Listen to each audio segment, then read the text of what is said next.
Today I'll be teaching you guys how you guys can change your profile picture on Roblox. So first thing, you want to go to roblox.com, which is the official website of Roblox. Now once you go to roblox.com, make sure to log in into your account. Once you log in into your account, it's going to take you to this dashboard. Over here at the top, it's going to show you your current username and your current profile picture at the top right corner. Click on it. Once you click on it, it's going to take you over here.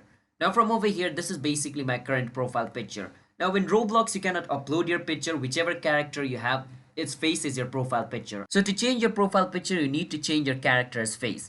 So from over here, right beside your character, it's showing you every single aspect. You can change its like clothes over here, its hair, its face expression, anything. But remember, to change anything, you need to buy it first.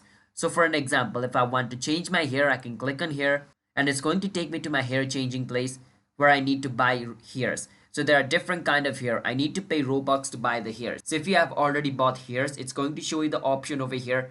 You can click on any one of them and that hair is going to be placed on your character. And just like this, you can change whichever part of your character you want.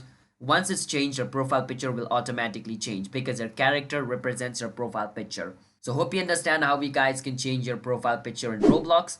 Hit the subscribe to our channel, How to Guide. I'll see you guys next time.